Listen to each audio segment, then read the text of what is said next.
अब हम आपको श्रीमद् भागवत महापुराण के 9वें स्कंद का 3रा अध्याय सुनाते हैं।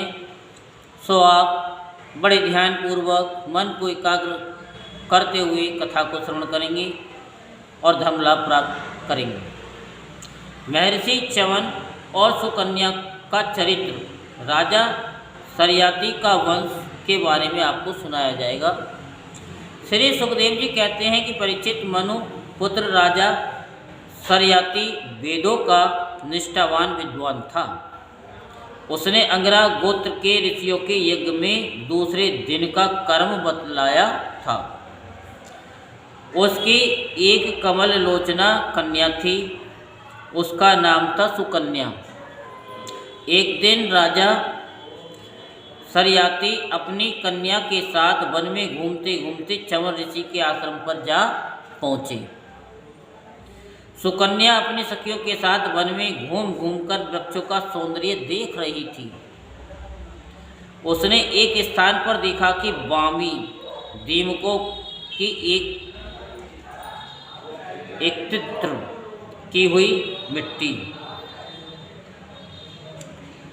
के छेद में से जुगनू की तरह 2 ज्योतियां दिख रही। देव की कुछ ऐसी ही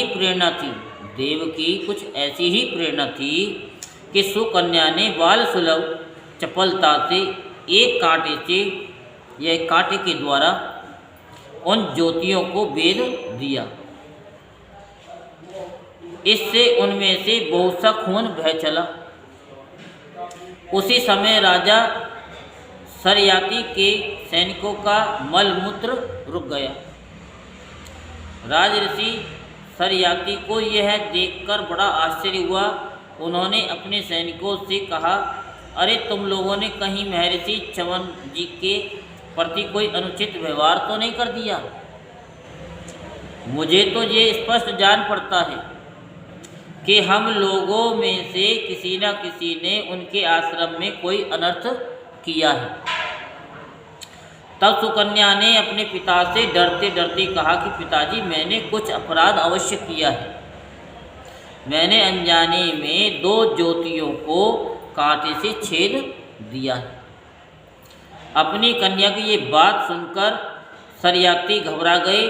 उन्होंने धीरे धीरे स्तुति करके भूमि में छिपे हुए च्यवन मुनि को प्रसन्न किया। तदंतर च्यवन मुनि का अभिप्राय जानकर उन्होंने अपनी कन्या उन्हें समर्पित कर दी और इस संकट से छूटकर बड़ी सावधानी से उनकी अनुमति लेकर वे अपनी राजधानी में चले आए। इधर सुकन्या परम क्रोधी च्यवन मुनि को अपने पति के रूप में प्राप्त करके बड़ी सावधानी से उनकी सेवा करती हुई उन्हें प्रसन्न करने लगी। वह उनकी मनोवृत्ति को जानकर उसके अनुसार ही बर्ताव करती। कुछ समय बीत जाने पर उनके आश्रम पर 2 अश्विनी कुमार आए। च्यवन मुनि ने उनका यथोचित सत्कार किया और कहा कि आप दोनों समर्थ हैं, इसलिए मुझे युवा अवस्था प्रदान कीजिए। मेरा रूप एवं अवस्था ऐसी कर दीजिए जिससे युवती स्त्रियां चाहती हैं।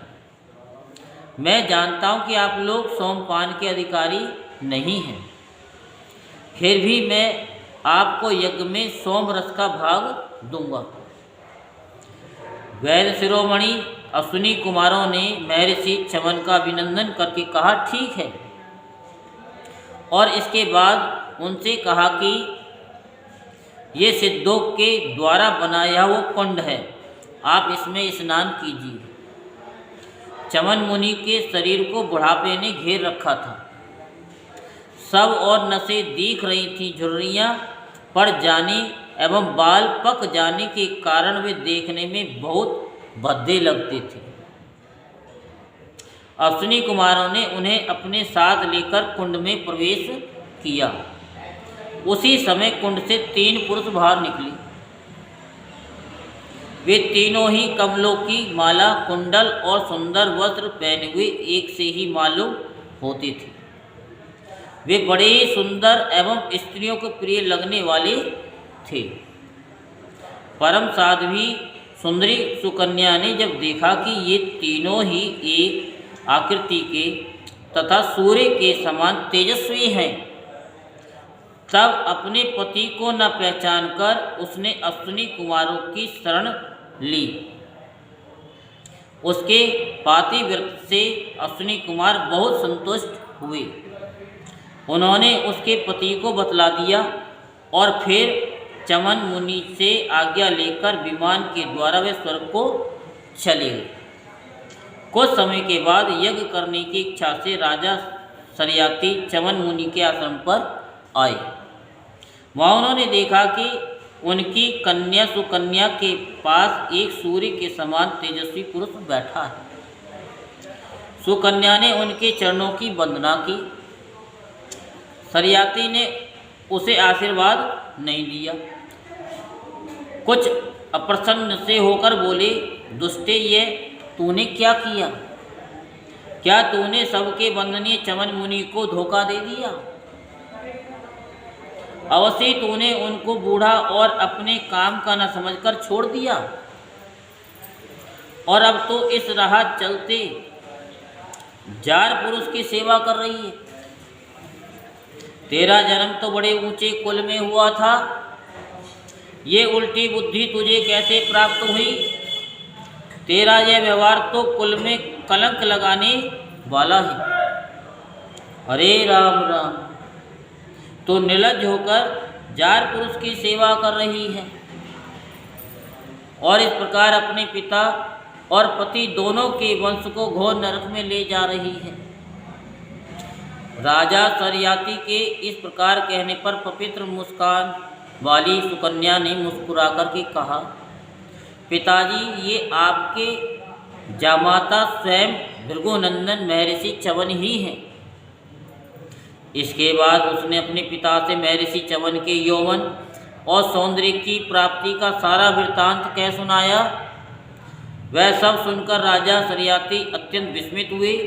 उन्होंने बड़े प्रेम से अपनी पुत्री को गले से लगा लिया।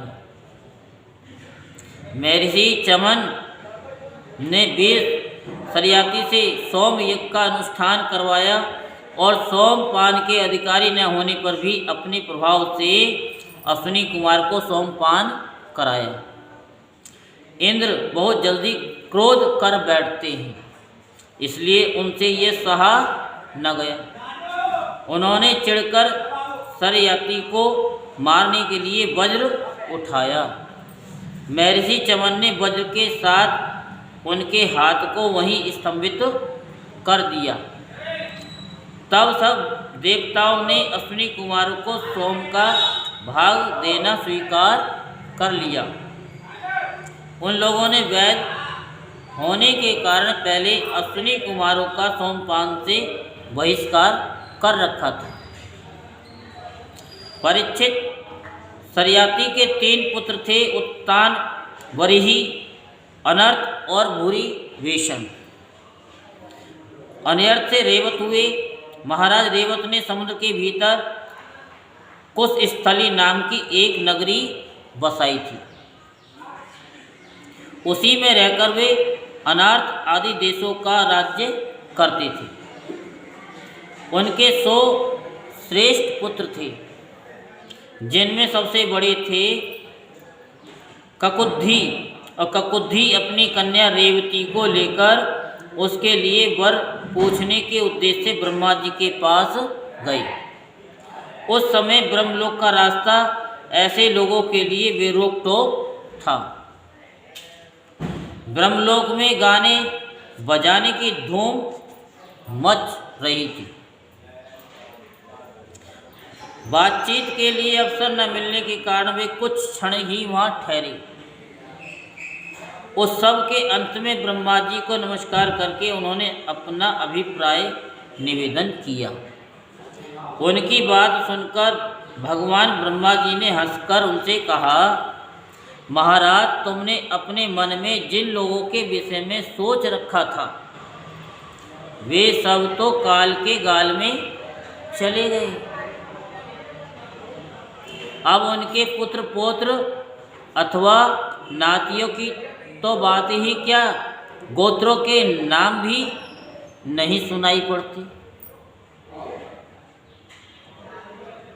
इस बीच में 27 चतुर्युगी का समय बीत चुका है। इसलिए तुम जाओ। इस समय भगवान नारायण के अंश अवतार महाबली बलदेव जी पृथ्वी पर विद्यमान हैं। कौन? महाबली वो बलदेव जी। हाँ, क्योंकि ब्रह्मा जी के पास गए किसके लिए? अपनी पुत्री के लिए। और वहाँ पर वो जैसे जैसे कथा हो रही है और कथा में समय कैसे गुजर जाता पता ही नहीं चलता, और कुछ ही क्षण में पता नहीं कितने चतुर्युगी बीत गए, पता ही नहीं चला। राजन, उन्हीं नर रत्नों को ये कन्या रत्न तुम समर्पित कर दो, जिनके नाम लीला आदि का श्रवण कीर्तन बड़ा ही पवित्र है। वे ही प्राणियों के जीवन सर्वस्व भगवान पृथ्वी का भार उतारने के लिए अपने अंश से अवतीर्ण हुए हैं। राजा ककुद्धि ने ब्रह्मा जी का ये आदेश प्राप्त करके उनके चरणों की वंदना की और अपने नगर में चले आए।